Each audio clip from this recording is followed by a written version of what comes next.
एक छोटी सी कहानी भगवान गौतम बुद्ध की। ये बात शुरुआती दिनों की है, जब भगवान गौतम बुद्ध अपने शिष्यों के साथ भ्रमण पर निकले हुए थे। गांव से गांव, शहर से शहर जाया करते थे, प्रवचन दिया करते थे, अपने शिष्यों को रोजाना कुछ ना कुछ नया पाठ पढ़ाते थे। उन्हें समझाते थे कि जिंदगी का मतलब क्या है। एक बार से ही भ्रमण करते करते एक गांव से दूसरे गांव निकले थे। रास्ता काफी बड़ा लंबा था, चलते चलते देर हो गई। दोपहर का वक्त था, बड़ी जोर की प्यास लगी थी। एक बरगद का पेड़ के नीचे आराम करने के लिए रुक गए। अपने शिष्य से कहा, एक काम कीजिए, आप इस बरगद के पेड़ से 20 कदम दूर जाइए और 2 बार परिक्रमा लगाए, उसके बाद वापस आइए। शिष्य ने वैसे ही किया। वो 20 कदम गया, परिक्रमा लगाई, वापस आया। भगवान गौतम बुद्ध ने उससे पूछा कि एक बात बताइए, क्या आपको कहीं से ठंडी हवा महसूस हो रही थी? उस शिष्य ने बताया, उत्तर दिशा से आ रही थी, ठंडी हवा महसूस हो रही थी। भगवान गौतम बुद्ध ने कहा, आप उसी दिशा में जाइए, वहाँ कोई ना कोई पानी का स्थान होगा, बर्तन साथ लेकर जाइए, पानी लेकर वापस आना, सबको बड़ी प्यास लगी हुई है। शिष्य ने वैसे ही किया। वो गया, जाकर मालूम हुआ वाकई में वहाँ पानी का तालाब था। गांव का तालाब था। वहाँ गांव वाले कुछ ना कुछ एक्टिविटीज कर रहे थे। कोई अपने कपड़े धो रहा था, कोई खुद को नहला रहा था, कोई अपनी भैंसों को नहला रहा था। उस पूरे तालाब का माहौल गंदा हो रखा था। इतनी भीड़ वहां हो रखी था, सारा पानी मैला कर रखा था।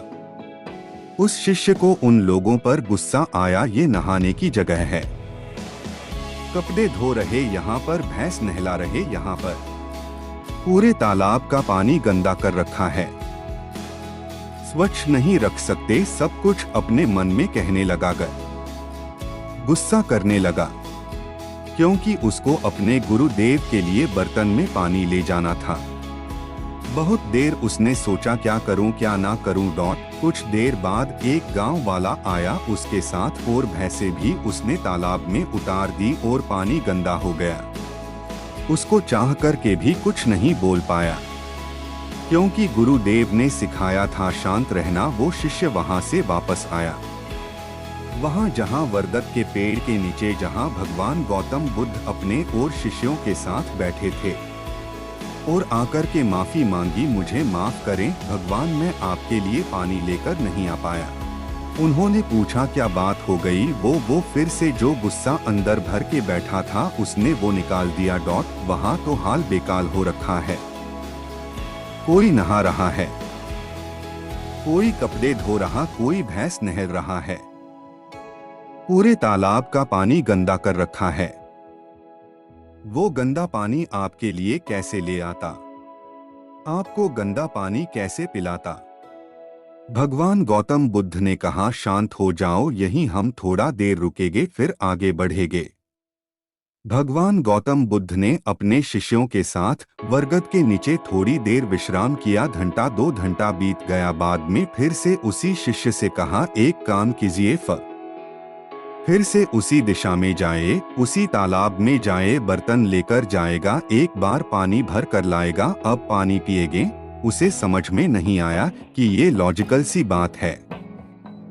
अभी तो गया था, वहाँ गंदा पानी था, लेकिन गुरुदेव ने कहा था, मना नहीं कर सकते थे। वापस गया वो शिष्य, वहां जाकर वो देखता है, सरप्राइज ये था कि वो पानी साफ हो चुका था। साफ पानी उसने बर्तन में भरा। वो वापस आकर के प्रणाम किया और पूछा कि बस मुझे ये बता दीजिए भगवान, पानी साफ कैसे हो गया?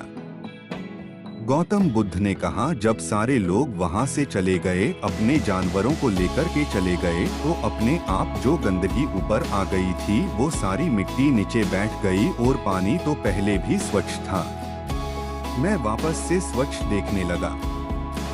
भगवान गौतम बुद्ध ने अपने शिष्यों को समझाते हुए एक बात और कही, जो मैं आपको शेयर करना चाहता हूँ।